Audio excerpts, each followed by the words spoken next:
नमस्कार. जय लवजी. जय भीम मित्रांनो. मी अविनाश पारे तुमचं पुन्हा एकदा स्वागत करतोय लोकशाहीची साहित्य चर्चा या आपल्या युट्यूब चॅनलमध्ये. मित्रांनो, आपण लोकशाहीर अण्णाभाऊ साठे यांची एक प्रसिद्ध कादंबरी अग्निदिव्य हिचं वाचन करत आहोत. तर त्याच मालिकेतला आजचा हा 15वा भाग आहे. प्रकरणाचं नाव आहे बहिलोल खान उलटला. दुपार टळून गेली होती. एका ताटात चमकदार खरडे मोती घेऊन गीता, चंद्रा आणि खाशाबा यांच्यासाठी मंडवळ्या तयार करत होती. मुंडवळी तयार झाली की ती समोर धरून ती स्वतःलाच विचारित होती, ही मुंडवळी जेव्हा चंद्राच्या गालावर ओळू लागेल तेव्हा ती कशी दिसेल. आणि मग ती स्वतःच हसत होती. आता गीता मोगरीच्या जीवनाशी एकरूप झाली होती. सुंदर चेहरा, खोल विचार आणि करारी स्वभाव यामुळे ती आळीत आणि गावात कौतुकाचा विषय झाली होती. गावातील आयाबाया तिला मान देत होत्या. गावाची करती शहाणी माणसं ही एक थोर विचाराची बाई आहे अशाच दृष्टीनं तिच्याकडे पाहत होती. कित्येक गावकरी रानातून येतेवेळी गीतासाठी ऊस, गाजर, रताळ, केळे आणत होते आणि त्यामुळं गीता मुरीलाच आपलं माहेर समजू लागली होती. चंद्रा घर स्वयंपाक आवरीत होती. जिजाबाई रखमाबाई ही वर्माईची जोडी लग्न करीत गावभर हिंडत होती आणि चंद्रा खाशाबाचं लग्न आपल्या मनासारखं व्हावं असं गीताला वाटत होतं. ती सारखी काही ना काही करीत होती. ज्योतिबा आणि जिजाबा त्यांच्या दारात 2 भव्य मंडपांच्या उभारणीचे काम सुरू झाले होते. कित्येक तरुण पोरं तिथं खपत होती आणि गीता त्यांच्यावर देखरेख करत होती. तिचा शब्द कुणीही डावलीत नव्हतं. उलट हे मेळ कुठं रवावी, हे मेळ कुठं रवावी असं ते गीताला विचारित होते. चंद्राचं लग्न झालं की रायगडला जायचं, दुरूनच महाराजांचं दर्शन घ्यायचं आणि नगरला जाऊन आई वडिलांना भेटून विजापूरची वाट धरायची असा गीताने विचार केला होता. आणि आताही तोच विचार करत होती. आणि तोच विचार करत करत ती मुंडवळ्याचे मनी विजय होईत होती. गीता का चल बरं आणि ती बहुलेची जागा दाखव. ज्योतिबाच्या घराकडून आलेला तो तरुण बोलला आणि गीता हसत उठली. तिच्या हातात एक मुंडवळी तयार झाली होती. तिनं चंद्राला जवळ बोलावून ती मुंडवळी तिच्या गालावर धरली आणि स्वतःच हसून त्या तरुणाबरोबर बाहेर गेले. ज्योतिबाच्या अंगणात भव्य मंडपाचे काम चालू होते. लोक झटत होते. त्यांनी मोठमोठे खांब उभे केले होते. ज्योतिबा सोप्यात बसून सर्व काही पाहत होता. अलीकडे त्याची मान भलतीच ताट झाली होती. तो वरचेवर मिशा कुरवाळत होता. गीता समोर येताच ज्योतिबा सरळ बसला आणि हसत म्हणाला, यावं गीताबाई, पण हे बघा, तुम्ही दोन्हीकडची करवली आहेसा हे विसरू नका. तुम्ही आपलं सारखं नवरीच्याच घरी बसता आणि आमच्या घराची चौकट का तुमच्या डोक्याला लागते होय. तेव्हा तुम्ही ही दोन्ही घर आपली समजायची आणि उद्या तुमचा भाऊराया येईल आणि मी खरं सांगतोय, असा भाऊ तुम्हाला 7 जन्म मिळणार नाही. गीता हसत उभी होती, ऐकत होती आणि ज्योतिबा बोलत होता. तो गीताला बोलायचा मुळीच अवसर देत नव्हता. तो पुढे म्हणाला, अवघ गीताबाई, तुमच्या खाशाबानं ती उंबरणीची लढाई गाजवली म्हणजे आमचं सेनापती प्रतापराव गुजर घोड्यावर बसून उडीत भरडावं तसा पठाणासनी भरडीत होतं आणि माझा खाशाबा अंगात चिलखत घालून सेनापतीच्या पाठोपाठ दौड मारित होता. आणि सेनापतीच्या सपाट्यातून जो पठाण वाचल त्याला दणक्यात लोळवीत होता. या बहादर, ते सर्व मला समजलं. गीता असंच म्हणाली, आता मी काय करावं तेवढं मला सांगा. मी आता नवरा नवरीसाठी मुंडवळ्या करीत आहे. शाबास, आता बहुलं कुठं घालायचं ती जागा तेवढी दाखवा आणि मग आपला मुंडोळ्याचा कारखाना चालू ठेवा. गीताने एक जागा दाखवली आणि अगोदीकडे तोंड करून बघू करा असं सांगून ती परत निघाली. तेव्हा त्या दिवशी चंद्राचं घर दाखवणार शिरपा बाजूला उभा राहून मांडवचा काय पाहत होता. त्याला गीता म्हणाली, शिरपा, तू इथं का उभा? चल, तुलाही मी एक काम देते. भलं, शिरपा लंगोटी सरळ करीत म्हणाला, अहो गीता का, ही आमची माणसं येडीच आहे ती, म्हणजे ती मला कामच सांगत नाही ती, म्हणूनच मी तुला काम सांगते, चल. असं म्हणून गीतानं शिरपाला घरी नेलं आणि तिच्या पुढे ते मणी ठेवून म्हणाली, हा, हे मणी होऊन मुंडवळ्या कर. ते खरडे चमकदार मोती पाहून शिरपा काळा आणि भराभर होऊ लागला. थोड्याच वेळानं चंद्राही येऊन मणी ओवीत म्हणाली, गीता का, काय पण अगदी नमुनेदार माणूस हाताखाली घेतला आहे. शिरपा कान पडून ऐकत होता. म्हणाला, चंद्रक्का, त्याच्या मुंडवळ्या तूच करणार? भलं, मग काय बिघडलं? चंद्राने विचारलं. अगं माणसं काय म्हणतील? शिरपा किंचित विचारून म्हणाला, माणसं नाव ठेवतील की, पण इथं माणसं कुठं आहेत? चंद्राने उलट प्रश्न केला आणि शिरपा म्हणाला, मग तुम्ही कोण मुंगस आहेत का? ते ऐकून गीता आणि चंद्रा पोट धरून हसू लागल्या. विचाराने विचारलं, शिरपा, तू लग्न कधी करणार? लगीन? नकर बाबा. शिल्पा आपला चेहरा भयभीत झाल्यासारखा करीत म्हणाला, ते इकत भांडत मला नग. म्हणजे रे कसं? गीता बोलली, म्हणजे असं, आमची आई आमच्या आबा संग रोज भांडत बसती. शिल्पा गंभीर चेहरा करून म्हणाला, तसं भांडण माझ्या मागं असं लागलं त्याचं काय? खुळा रे खुळा, गीता हसत म्हणाली. मग ही चंद्राकार लग्नाला तयार झाली, सांग पाहू. ते मी कशाला सांगू? शिल्पा म्हणाला, ते चंद्राकाचं लगीन झाल्यावरच तिला कळून येईल. आणि याच वेळी दोन टापांचा आवाज ऐकवला. चंद्रा आणि गीता बावरल्या, कान टवकारून ऐकू लागल्या. शिरपाई दचकून त्या दोघींकडे आळीपाळीने पाहू लागला आणि थोड्याच वेळात एक धिप्पाड घोडा चंद्राच्या दारात येऊन थांबला. चंद्रा आणि गीता उठल्या. त्या आपापले पदर सावरून चौकटीत आल्या आणि आश्चर्यचकित झाल्या.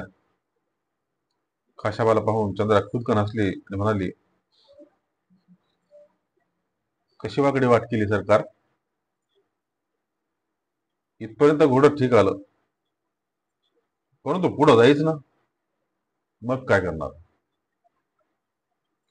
काशाबा बोलला आणि चंद्रा तोंडाला पदर लावून हसतोडीत म्हणाली, तुमच्या घोड्याच्या खोडी मला ठाऊक आहेत, आता घरात तर या ना. गीता गोंधळली. हाच तो खाशाबा असावा असा विचार करीत त्याच्याकडे पाहत होती. खाशाबा घोड्यावरून उतरून चौकटीत आला. चंद्रानं घाई करून बसायला टाकलं. मग कमरेची तलवार सोडून खाशाबा बसला. तो वरच्यावर चोरट्या नजरेनं गीताकडे पाहत होता. मध्ये शिरपानं विचारलं, कस काय खाशाबा, मला ओळखलं का? अरे तुला पण ओळखणार नाही, खाशाबा म्हणाला. तू सरदार शिरपतराव नव्हे का? हे उत्तर ऐकून शिरपा रमला आणि चंद्रानं विचारलं, पवनीबाईला ओळखली का? होय, खाशाबा उतरला आणि गीता चमकली. तिला आश्चर्य वाटलं. ती आपला देह पदरात लपेटून घेत म्हणाली, तुम्ही मला ओळखलं? मग हे एक नवलच आहे. मी तर तुम्हाला कधी पाहिलंच नाही. आता त्याला काय करायचं? खाशाबा म्हणाला, तुम्ही मला पाहिलं नसाल, परंतु मी तुम्हाला ओळखतो. आता का चंद्रा? गीता चंद्राकडे पाहत उद्गारली आणि चंद्रा गालात लाजत विचारलं, सांगा बरं, कोण आहे आणि काय नाव आहे हिचं? या बाई आपल्या करवली बाई आहे, खाशाबा म्हणाला. आणि या बाईचं नाव एक सांगू का दोन सांगू? खाशाबाच्या त्या उत्तरानं गीता अधिकच गोंधळली. हा खाशाबा आपल्याला ओळखतो याचा अर्थ काय, याचाच ते विचार करू लागले. आणि खाशाबा म्हणाला, अरे मी दमून आलो आहे, मला पाणी तरी द्या. अन्याय आहे हा.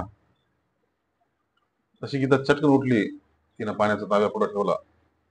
तो उचलून पुन्हा खाशाबा म्हणाला, चला हे एक ठीक झालं. सासरवाडीत बहिणीच्या हाताने पाणी मिळालं, आनंद झाला. हे बाई नवलच आहे, गीता हसत म्हणाली. आता हात जोडू का? का बरं? हात जोडायची काय गरज आहे? काशाबा बोलला. आणि गीता म्हणाली, मग आपण मला ओळखलं कसं? कारण आपली तर कधीच भेट झाली नाही. मग माझं नाव गाव सारं तुम्हाला कसं बरं समजलं? सांगतो, पण एक शर्त आहे. कसली? सांगा ना, गीता बोलली. आजपासून आपण एकमेकांना आहो जावं बोलायचं नाही. कबूल? कबूल कबूल, गीतानं कबुली दिली. आई शाबास मेरी रुखसाना दिदी, खाशाबा पुन्हा म्हणाला. आणि ते ऐकून गीताने चंद्रा मोठ्या हाताने हसू लागल्या. तोच पुन्हा खाशाबा म्हणाला, परंतु मी तुला गीताच म्हणणार हा. आणि पुन्हा गीता पोट धरून हसू लागली. परंतु हे तुम्हाला कसं कळलं, तेवढं सांगा ना, गीताने आग्रह केला. आणि काशाबा म्हणाला, कालच गडावर बहिर्जी नाईक आला, त्यानंच मला तुझी सर्व माहिती सांगितली. परंतु मी इथं आला आहे हे त्याला कसं माहित? गीतानं पुन्हा प्रश्न केला. आणि काशाबा म्हणाला, तो नावाचा बहिर्जी आहे. स्वर्गात गेलेल्या माणसाची त्यांना माहिती असते. मग तू तर खाली पृथ्वीवरच आहेस. चंद्रा काहीच बोलली नाही. खाशाबा आलेला पाहून ती मनातून हसवरी झाली. परंतु आपल्याला फार आनंद झाला आहे हे ती उघड भासू देत नव्हती. पण तिच्या हृदयात एक गोड हुरहुर उठली होती. ती गीताची नजर चुकवून त्याच्याकडे पाहत होती. आणि आता आपलं लग्न जवळ आलं अशी तिची खात्री झाली होती. म्हणजे बहिर्जीने विजापूर सोडलं की काय? गीताने विचारलं. ते कोणीच सांगू शकणार नाही, खाशाबा म्हणाला. मात्र तो काहीतरी खास कामगिरी घेऊन आला असावा यात मुळी संशय नाही. माझी आणि बहिर्जीची भेट कशी होईल? गीताने विचारलं. काहीच सांगता येत नाही. वाऱ्यासारखा माणूस जवळ असून दिसणार नाही, काशाबा म्हणाला. आणि उशिरानं त्या दोघींचा निरोप घेऊन तो आपल्या घराकडे गेला. खाशाबा बाहेर जातात चंद्रानं गीताकडे पाहिलं. आणि त्याच वेळी गीतानं चंद्राला हृदयाशी धरली. म्हणाली, चंद्रा, नक्कीच तुझा संसार सोन्याचा होईल आणि कोणत्याही मुलीला तुझ्या सुखाचा हेवा वाटेल. भाग्यवान माझी चंद्रा. तेव्हा चंद्रा फक्त हसत होती. खाशाबा आला ही बातमी करताच गावातील माणसाने ज्योतिबाच्या मागण्यात एकच गर्दी केली. म्हाताऱ्या माणसांनी पुढे होऊन खाशाबाची पाठ थोपटली. आयाबाईंनी कौतुक केलं. त्यावेळी कित्येकांना उमराणीच्या रणधुमाळीची आठवण झाली. दुसऱ्या दिवशी रायगडावरून महाराजांचा एक खास कारभारी मुगलीस आला आणि स्वतःच्या देखरेखीखाली लग्नाची तयारी करू लागला. लग्नात तीळ मात्र ऊन पडू नये असा महाराजांचा त्याला हुकूम होता. आणि खाशाबाच्या लग्नाची तयारी करण्यासाठी महाराजांनी खास आपला एक कारभारी पाठवला आहे. हे पाहून सारा गाव नवल करू लागला होता. आणि गीता तर दिपून गेली होती. उमराणीच्या अन्नावर बैलोल खानाची धुळधाण झाली होती. त्यानं गायावाया करून कसा तरी स्वतःचा जीव वाचून पळ काढला होता. परंतु भयंकर पराभव पदरी घेऊन तो विजापूरला मुळीच गेला नव्हता. वजीर खवास खान आणि बडी बेगम बुसाहेबीन यांना तोंड दाखवायची त्याला शरम वाटत होती.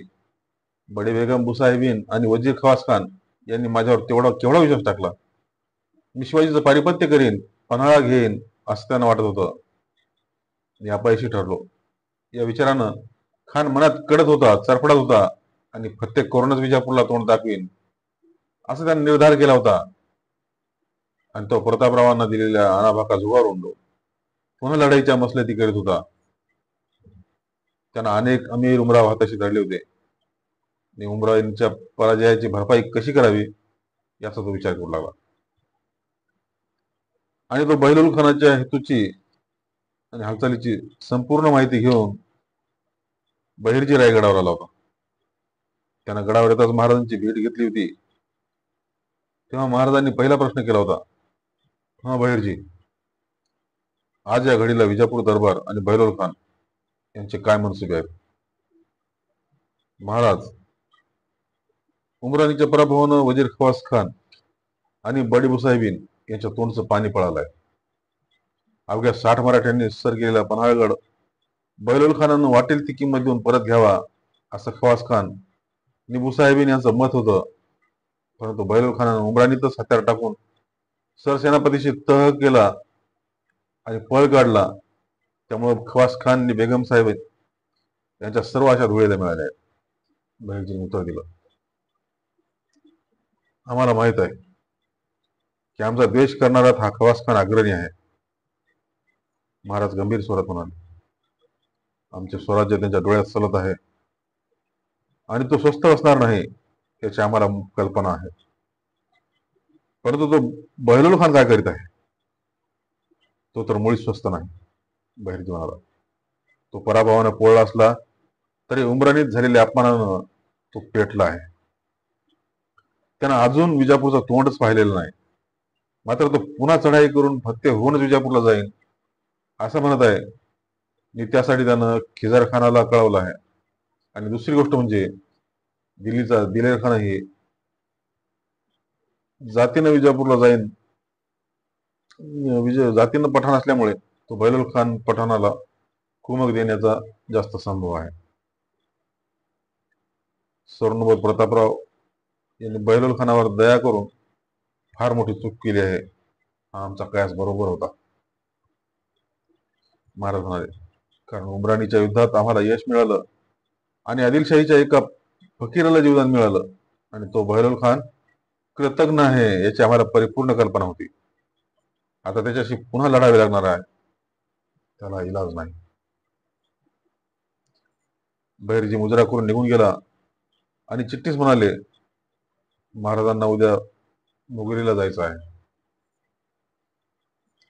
होय, आम्हाला आठवण आहे. प्रतापरावांनाही कळवा. मुगरी गाव गजबजून गेला होता. गल्ली बोळ श्रंगारली होती. जागोजागी कमानी उभारल्या होत्या. चुरमुरी कागदांची तोरणं सर्वत्र भिरभिरत होती. गावात जत्रा भरावी तशी माणसांची रीग लागली होती. कित्येक गावचे पाहुणे आपापली बायका मुलं घेऊन आले होते आणि सर्वत्र आनंदी आनंद झाला होता. आजचा दिवस हा लग्नाचा दिवस होता. कालच नवरा नवरीला हळद लागली होती आणि त्यावेळी सारा गाव ज्योतिबाच्या दारात एकवटला होता.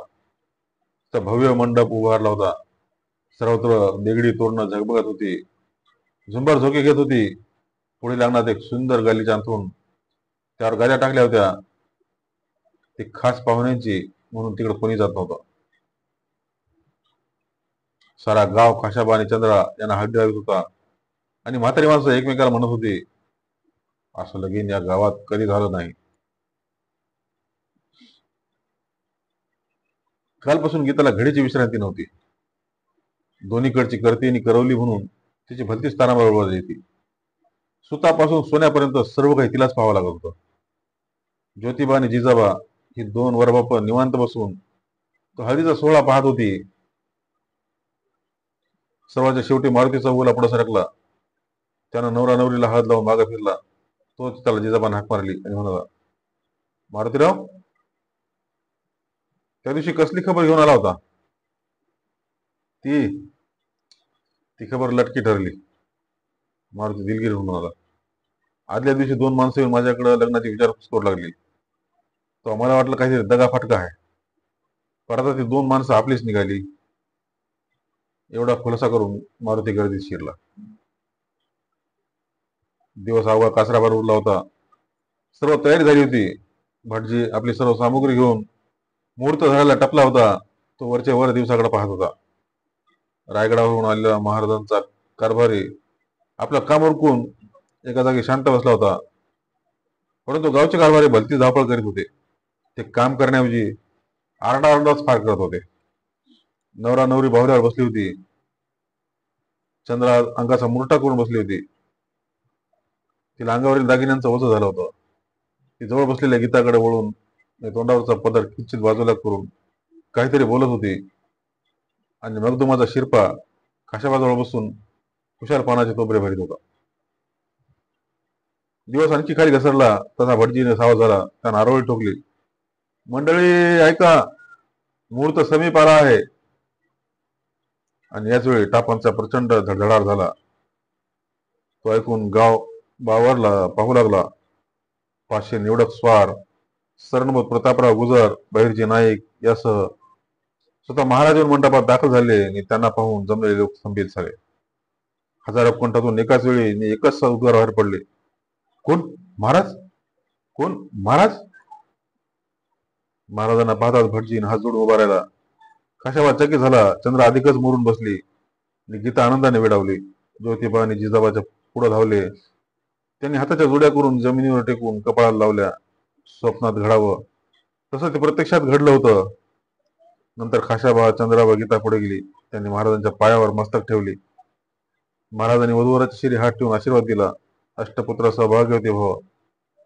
आणि गीताकडे वळून म्हणाले, गीता, तू कधी आलीस? महाराजांनी गीता ही 2 अक्षरे उच्चारतात गीता गोंधळून गेली. क्षणात तिचे डोळे अनंतसुरांनी भरले आणि पुन्हा तिनं महाराजांचे पाय धरले आणि महाराज, एवढंच ती बोलू शकली. पुढे ती बोलली नाही. गीता, तू कशी आलीस? महाराजांनी विचारलं. महाराज, मी माझ्या माहेरी आले आहे. गीता स्वतःला सावरून म्हणाली. स्वर्गाची वाट आणि माहेरची वाट या 2 वाटा कोणी खोडू शकत नाही.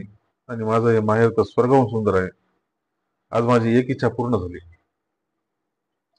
आणि आता आमच्या तोफांचा गडगडाट ऐकायची इच्छा उरली आहे. खरं ना? असं बोलून महाराज हसले. गीता लाजली. ती काहीच बोलली नाही. नंतर नवरा नवरीनं सेनापतींचे पाय धरले. सर्वत्र आनंदी आनंद झाला. दिवस बुडाला. त्याची जागा मशालींनी घेतली. भटाने बेसूर आपला विधी उरकला. तांदूळ वाटले आणि महाराजांच्या हातच्या स्वराज्याच्या हातच्या वधूवरा शिरी अक्षता पडल्या. मग महाराजांनी नवरा नवरीला मोठा आहेर केला. पण त्याच वेळी ते गीताला विसरले नाहीत.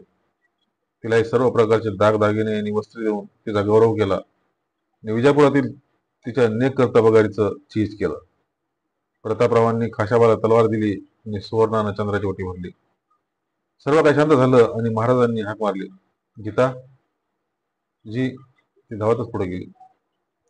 तो आपल्या भाईशी बोलत का नाहीस? महाराजांनी बहिर्जीकडे बोट करून विचारलं. भाई, मला माफ कर हा, गीता कळून म्हणाली. विजापुरात मी तुला घडीभरही विसरले नाही.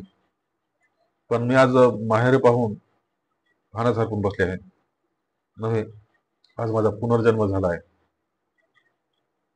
दीदी, बहिर्जी मध्येच म्हणाला. उगीच मनाला लावून घेऊ नकोस. तुझ्यासारखी नेक बहीण मला जन्मोजन्मी मिळणार नाही. त्या शब्दाने गीताला गहिवर आला. तिचा कंठ दाटला आणि ती हुंकी देऊ लागली. तोच बहिर्जी पुन्हा म्हणाला, आता परत जायची घाई करू नको. गडावर ये, मग पुष्कळ बोलू. आणि गीताची ती मनस्थिती पाहून महाराज म्हणाले, बाळे, शांत हो. तुझी सेवा व्यर्थ जाणार नाही. तू जी बहिर्जीला मदत केली आहे तिला मोल नाही. गीता शांत झाली. तिला आनंद झाला आणि महाराजांनी सर्वांचा निरोप घेतला. आणि बहिर्जीनं आणलेली बैलोखानाच्या हालचालीची खबर विचारात घेऊन प्रतापरावांना हुकूम दिला की तुम्ही आपले सर्व सैन्य घेऊन करवीर प्रांतात जाऊन तळ देऊन बसावे आणि बैलोखानाचा मार्ग रोखून धरावा. तो हुकूमच प्रतापराव करवीर प्रांताकडे रवाना झाले. त्याने बैलोल खान याचा भयंकर संताप आला होता. ते म्हणाले, अरे रे, अखेर बैलोल खान पुन्हा उलटलाच. खरोखर आपली चूक झाली. जर आपण उमराणीला त्याला जिवंत सोडला नसता तर आज तो उलटला नसता. आणि लग्नानंतर 10व्याच दिवशी खाशाबा करवीर आघाडीवर जायला निघाला. सकाळी तयार होऊन त्यानं घोड्यावर खोगीर घातलं आणि खाशाबा आघाडीवर निघाला. ही बातमी कळताच सारा गाव ज्योतिबाच्या दारात जमा झाला. जो तो पुढे होऊन खाशाबाला निरोप देत होता तेव्हा चंद्रा कोमेजली होती. ती काहीच बोलत नव्हती. ती भरलेल्या डोळ्यांनी फक्त खाशाबाकडे पाहत होती. हे आपलं सौभाग्य पुन्हा आपल्याला भेटेल का, याचा ते विचार करत होते. ज्योतिबा जिजाबा गंभीर झाले होते आणि गीताच्या हृदयात कालवा कालव झाली होती. तेव्हा खाशाबा अंगणातून पुढे निघाला, तेव्हा ती पुढे जाऊन डोळे पुशीत म्हणाली, खाशाबा, अंगाची हळद निघाली नाही, तोच तू आघाडीवर जात आहेस. भवानी तुझं रक्षण करेल आणि तू परत येईपर्यंत मी परत जाणार नाही. मी तुझी वाट पाहिन. माझी काळजी करू नका. एवढं बोलून तो घोड्यावर स्वार झाला आणि त्या दिवसापासून चंद्र आणि गीता खाशाबाच्या वाटेकडे डोळे लावून बसल्या होत्या. त्यावेळी त्यांची मनं त्यांना भेडसावीत होती. पुढं काय होईल? धन्यवाद.